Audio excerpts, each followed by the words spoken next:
जिसके कारण कि बाल अपराधी डरता नहीं है कानून से और वो अपराध करने के लिए प्रेरित रहता है।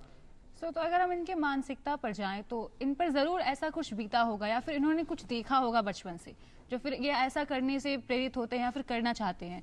तो सर आखिर हमें चोट उनके मानसिकता को सुधारने से करना चाहिए, उनकी मानसिकता पे इम्प्रूवमेंट लाना चाहिए। सर इसके बारे में बताइए कि अगर मनोवैज्ञानिक तौर पर देखा जाए तो कैसे हम उन्हें सुधार सकते हैं, कैसे उनके लिए कुछ बेहतरी कर सकते हैं। देखिए, हमारे जो बाल अपराधी होते हैं उसको हमने बताया आप लोगों को कि जुवेनाइल जस्टिस बोर्ड की तरह ही उनको प्रक्रिया में उनको लाया जाता है। जो भी अपराधी होते हैं उनके लिए उनको रिमांड होम में रखा जाता है, सुधार के लिए, सुधार गृह है बच्चों के लिए, वहाँ रखा जाता है।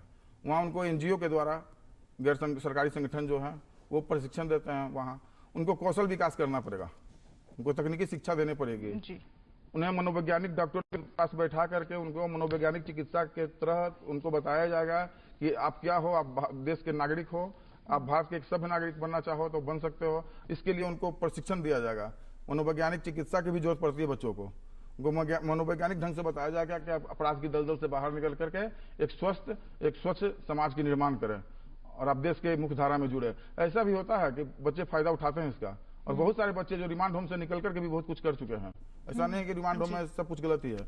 रिमांड होम में भी बहुत सारा ट्रेनिंग दिया जाता है, जैसे पेंटिंग का ट्रेनिंग है जी, हारमोनियम बजाने का ट्रेनिंग है, कला कौशल का ट्रेनिंग है, कुछ फैक्ट्री का सब कुछ छोटा छोटा प्रोडक्ट बनाने का ट्रेनिंग मिलता है वहाँ बच्चों को, और उसके द्वारा भी वो स्वावलंबी हो सकते हैं।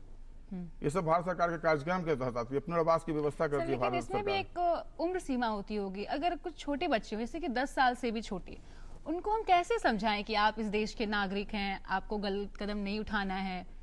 उनके लिए कुछ तो तरीका होगा। जैसे देखिए, बाल अपराधी जो होते हैं वो उनका कैटेगरी है 10 बरस से लेकर के 18 बरस तक। हाँ। ये जो बच्चे आते हैं, अगर उनसे भी छोटे बच्चों ने कुछ क्राइम कर दिया, छोटे बच्चों के द्वारा क्राइम नहीं होता। छोटा बच्चा जिद्दी हो सकता है हाँ, गुस्सा में कुछ घरेलू उठापटक कर सकता है, लेकिन कानून से अलग हट करके जो काम है, जो समाज के विरुद्ध काम है, वो बच्चा जब भी करेगा तो वो अपने अगल बगल इर्द गिर्द के परिवेश को से ही वो अनुभव लेता है और वो क्राइम करता है। जैसे 12 वर्ष का बच्चा है, माता पिता के द्वारा ही सीखता है अपराध को। बच्चा ये नहीं जानता है कि क्या चीज अपराध है, क्या चीज अपराध नहीं है। ये माता पिता के द्वारा ही पहली शिक्षा मिलती है बच्चों को। और सबसे पहला चीज है कि अपने समाज में अपने अभिभावकों को भी सचेत होना पड़ेगा अपने बच्चों के प्रति, और समाज को भी सचेत होना पड़ेगा कि हमारे जो बच्चे जो बड़े हो रहे हैं, जो किशोर हैं, भारतीय संविधान में बाल अपराधी की कोई संज्ञा नहीं है। बाल अपराधी ऐसा कोई वर्ड नहीं है। तो जैसे आजकल यह भी खबर आती है कि जरूरी नहीं कि बाल अपराधी किसी को नुकसान पहुंचाना ही हो गया। आजकल सोशल मीडिया या फिर फोन चलाना, वीडियोस गेम, इनके जरिए भी कई तरह के अपराध किए जाते हैं। कई गेम हिंसक होते हैं।